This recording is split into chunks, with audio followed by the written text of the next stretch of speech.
Welcome back, everyone. Today we're going on a deep dive, into the life and prophecies of Julian of Norwich. I think, her writings have so much to offer. Those seeking, deeper meaning and spiritual connection. Absolutely. And to guide our exploration today, we'll be looking at excerpts from her book, Revelations of Divine Love. Okay. As well as a short biographical piece about her life. Right. Now, Julian of Norwich lived a really fascinating life as an anchoress. She did.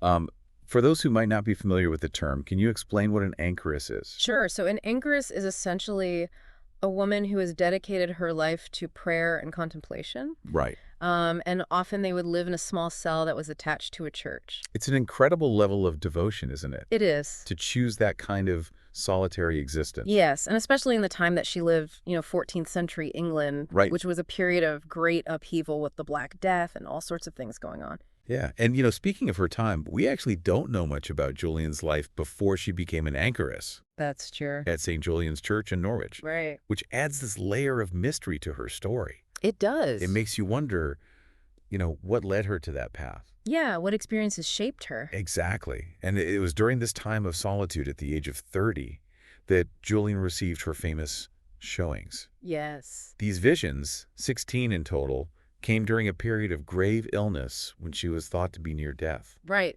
It's like the veil between this world and the next just kind of thinned for her, revealing these profound truths about God's love. Uh-huh. In her book, she describes these visions in such vivid detail, even mentioning the physical symptoms that she experienced during her illness. Yes. She saw her illness as a kind of spiritual purification, a crucible, through which she received these extraordinary insights. Absolutely. And that really comes through in her writing, the sense of purification through suffering.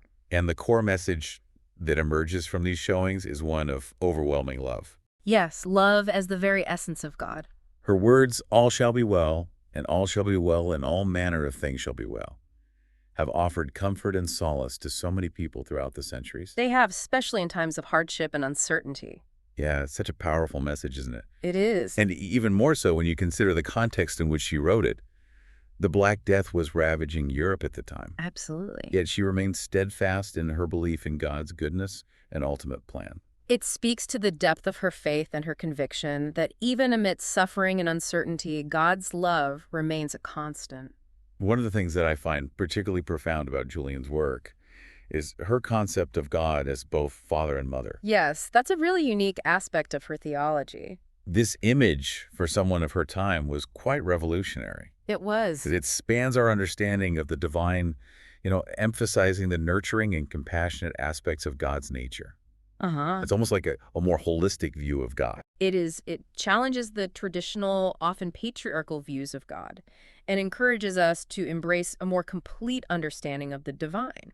And then there's her perspective on sin, Right. which I found really insightful. How so? Well, rather than seeing it as something purely negative, she viewed it as an integral part of God's plan.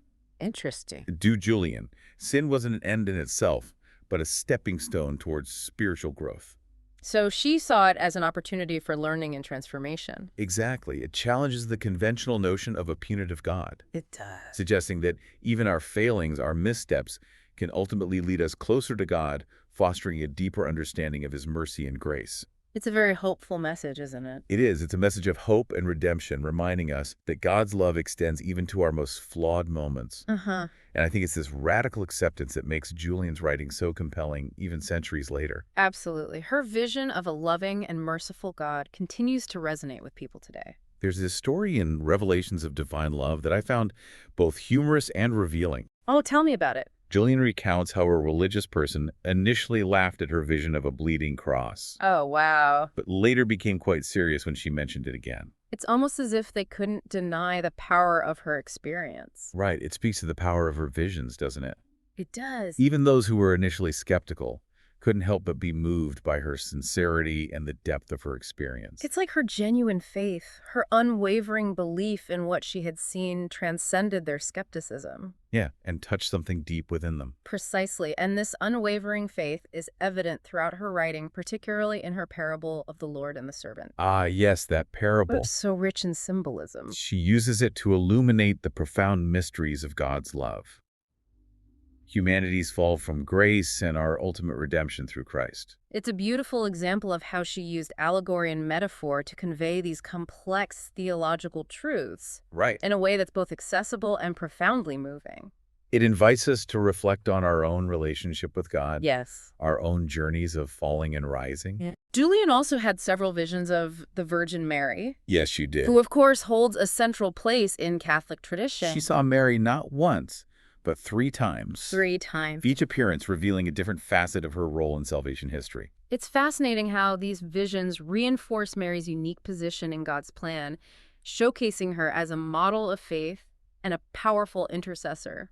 And speaking of visions that transcend earthly boundaries, Julian also had vivid descriptions of heaven and hell, She did. which offer us a glimpse into the spiritual realities that await us after death, aligning with the Catholic teachings on the afterlife. Yes, and I think those visions would be particularly relevant for someone like you who deeply values the Church's teachings. Right. They offer a profoundly Catholic perspective on the eternal destiny of the human soul, providing both comfort and a sense of awe. And this is what sets Julian apart, wouldn't you say? In what way? This emphasis on experiencing God, Yes. not just through intellectual understanding, Right. but through love, joy, and trust. It's a very experiential faith. It is, and it resonates so deeply with those seeking a deeper, more intimate connection with the divine. Absolutely. Her message transcends time and place, offering a timeless wisdom that can guide us on our own spiritual journeys. Speaking of timeless wisdom, let's delve into one of the most intriguing aspects of her writings, Which is? Julian's prophecies. Ah, yes, those prophetic glimpses into the future. They add another layer of depth to her already fascinating story. They do. For example, she describes seeing a small object, Okay. no bigger than a hazelnut, A hazelnut. and she understood this to represent all of creation, Wow. sparking a profound reflection on God's power to sustain and protect even the smallest things. That's a powerful image, isn't it? It is. The fragility of creation held in the palm of God's hand. Right, and then there's her prophecy about the Church's future. Yes. What did she see? She saw a time of great turmoil and tribulation for the Church, Mm-hmm. but also a promise of eventual triumph and renewal. So a message of both challenge and hope. Exactly. Given the challenges facing the Church today, her words feel incredibly timely and relevant. They do, don't they? It raises an important question, which Yeah. is, how do we as faithful Catholics navigate these turbulent times Right. while remaining anchored in faith and hope?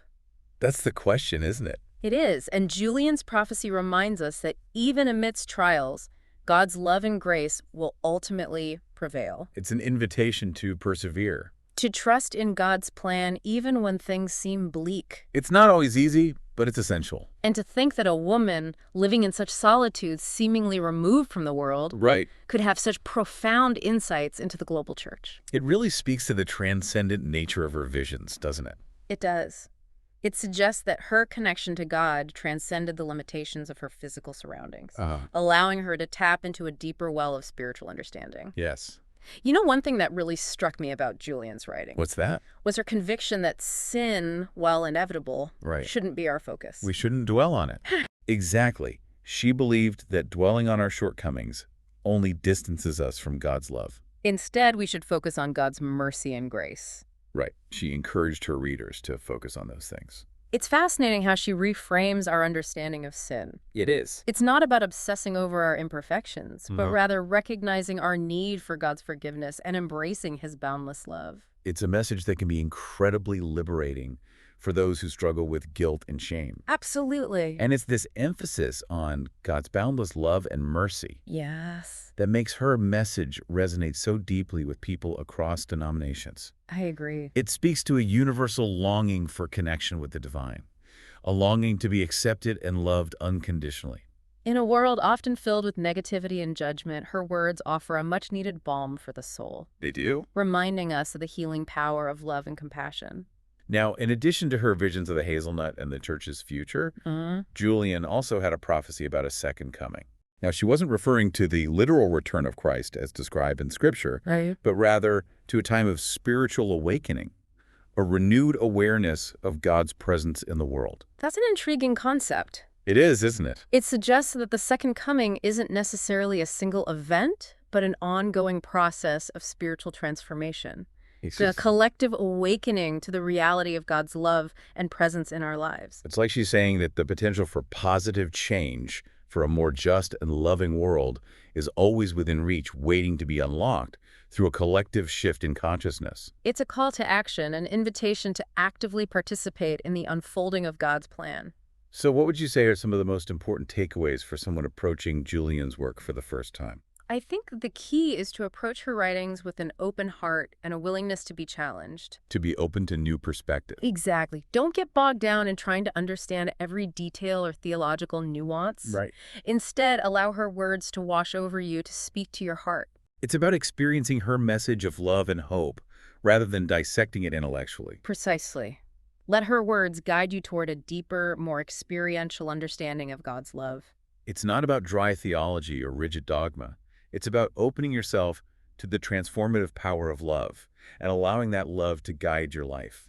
Yes, and that's a message that resonates across time and cultures. It's about embracing the message, all shall be well, even amidst the storms of life. Trusting in the ultimate goodness of God. Exactly. Mm. Reading revelations of divine love felt like stepping into a different world. How so? A world where faith wasn't just a set of beliefs, but a lived experience. A source of profound comfort and joy. And that's the beauty of Julian's work, isn't it? It is. It invites us to step outside the confines of our own limited perspectives and experience the world through the lens of divine love. It's about recognizing that even in the midst of suffering and uncertainty, God's love is a constant presence. A source of strength and hope. That's a message worth pondering, isn't it? In fact, I'd say it's the perfect note to transition to our next part, where we unpack some of the more profound aspects of Julian's prophecies and their relevance for us today. I'm looking forward to it. As we talk about Julian's prophecies, I keep thinking about that image of the hazelnut. It's such a powerful symbol, isn't it? There's this tiny object representing all of creation. It really highlights the vastness of God's love and power. Thinking about how something so small can represent everything God created, it's almost overwhelming. It is. It makes you realize just how intricate and all-encompassing his love truly is. And it's comforting to know that every detail, no matter how small, is held within that love. Exactly. Even amidst the chaos and uncertainty, we can find solace in knowing that we are held in the palm of God's hand. Absolutely. Uh, And her prophecy about the church's future, yes. the turmoil and tribulation, followed by triumph and renewal, it's especially relevant today, don't you think? It is, given the state of the world and the challenges the church faces. It feels like she's offering us a roadmap for navigating these difficult times. I think that's a good way to put it. A roadmap that acknowledges the struggles, but also points towards hope and ultimate victory. It's a reminder that trials are an inevitable part of the journey, but they don't negate the promise of God's grace and the church's eventual triumph. Right. And it challenges us to remain steadfast in our faith, to be beacons of hope and light in a world that often feels very dark. To live out our faith actively, not just in words, but in actions. Exactly. And to remember that we are part of something much bigger than ourselves. And it's not just about enduring hardship, is it? Julian also saw a time of renewal and triumph for the church. She did. It's a reminder that even out of suffering, something beautiful can emerge. That God can bring good even out of the most difficult circumstances. Yes. Her prophecy invites us to trust in his plan, even when we don't fully understand it, to have faith that he's working for our good and the good of his church. It's like the saying, God writes straight with crooked lines. I like that he can use even our mistakes and the challenges we face to draw us closer to him and to ultimately fulfill his purposes. Maybe that's one of the key takeaways from Julian's prophecies. What do you mean? That we are called to trust in God's plan, even when it seems confusing or painful. To surrender to his will. Right, to remember that all shall be well, not because life will be easy, but because God is with us every step of the way, guiding us toward our ultimate destiny. That's a beautiful thought. And speaking of Julian's vision of a second coming, as a spiritual awakening, Yes. do you think maybe we are living in a time that calls for this kind of collective shift in consciousness? That's an interesting question. The world certainly seems to be at a crossroads right now, facing challenges that require a profound shift in our thinking and our way of being. It makes you wonder if Julian's prophecy is unfolding before our very eyes. It does. Perhaps we each have a role to play in ushering in this era of spiritual awakening. Maybe it's not about waiting for some grand external event, Right. but rather about each of us taking responsibility for cultivating a deeper awareness of God's presence in our own lives and in the world around us. It's about embodying the love and compassion that Julian so beautifully articulated in her writings and allowing those qualities to radiate outward, transforming our communities and ultimately the world. And it doesn't have to be anything grand or elaborate, does it? No, not at all. It can be as simple as offering a kind word, lending a helping hand, or simply being present for someone who's going through a difficult time. Exactly. It's about being a reflection of Christ's love in the world, bringing hope and healing to those who are hurting. And what about Julian's emphasis on choosing Jesus in weal and woe? Yes, that's a powerful statement. What do you think she meant by that? I think she was calling us to a deeper level of discipleship, to choose Christ, not just when things are easy, but also when we're facing trials and tribulations. To make that commitment regardless of our circumstances. Exactly. It's a reminder that our relationship with Christ isn't a fair weather friendship, but a deep and abiding bond that sustains us through life's storms. It's about finding our strength and solace in our connection to Him, no matter what challenges we face. Yes, and that connection is always available to us if we choose to seek it. You know, I keep thinking about that message. All shall be well. It's a powerful message of hope, isn't it? It is a reminder that even amidst the darkness and uncertainty, there's always hope, a reason to believe that things will ultimately work out for the best. It's a message that has sustained countless souls throughout the centuries and continues to offer comfort to those who are struggling today. And it's especially relevant for those of us trying to live out our faith in a world that sometimes feels hostile to our beliefs. Absolutely. It reminds us that we are not alone in this journey. We have a God who loves us unconditionally and who is always working for our good. And that can give us the strength to persevere even when we're facing challenges that seem insurmountable. It can. And perhaps that's the most important takeaway from our deep dive into Julian's life and prophecies, that even in the midst of suffering and uncertainty, God's love is a constant presence, a source of strength and hope that can carry us through anything. And that leads perfectly into what I wanted to discuss next. How might Julian's experiences and her insights into the nature of suffering be particularly relevant for those who are going through difficult times? It's important to remember that Julian herself experienced profound suffering, both physical and emotional. She knew what it meant to face darkness and despair. Yet she emerged from those experiences with an even stronger faith and an unwavering belief in God's love. Exactly. And that's what makes her message so powerful. She wasn't speaking from a place of theoretical detachment, but from the depths of her own lived experience. Her words carry a weight and authenticity that speaks to those who are going through similar trials. I agree. And I think what Julian offers is not a simplistic solution to suffering or a denial of its reality. She invites us to look at suffering through the lens of faith, to see it as an opportunity for growth and transformation. To find meaning and purpose in our pain. Exactly. It's about recognizing that even in the midst of our struggles, God is present, offering us his love and support.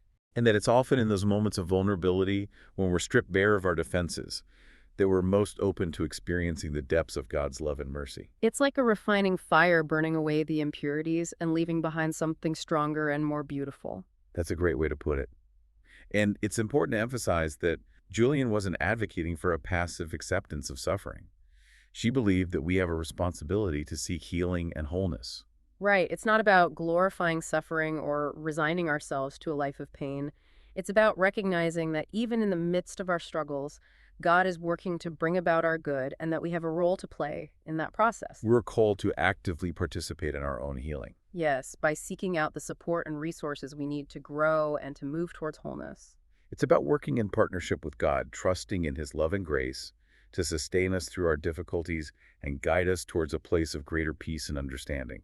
I think that's a really important point. It's not about denying the reality of suffering, but about choosing to see it through the lens of faith and to trust in God's power to bring good even out of difficult circumstances. And perhaps, as Julian suggests, it's in those moments of vulnerability, when we're stripped bare of our defenses, that we're most open to experiencing the transformative power of God's love. That's a beautiful thought, and I think it's a fitting place to pause for now, allowing you some time to reflect on all that we've discussed. We can continue our exploration in the next part, delving deeper into the practical implications of Julian's teachings for your own life and faith journey. Thinking about Julian's life, it's amazing how much her message still resonates today. It really is a testament to the enduring power of her vision. You know, she faced a world in turmoil, and yet her faith never wavered. Right. It's inspiring. What can we learn from her example centuries later, especially when it comes to facing our own challenges? I think one key takeaway is that Julian's faith wasn't passive. She didn't just endure hardship, she actively sought God's presence in the midst of suffering. So it's about choosing to see those trials, those difficult moments, through the lens of faith. Exactly. Seeing them as opportunities for growth and a deepening of our relationship with God. Not pretending suffering doesn't exist, but acknowledging it and finding meaning in it. Right, and I think that's a really important message for us today when we're constantly told we should be happy all the time, that suffering is something to be avoided. Like it's a weakness. Exactly.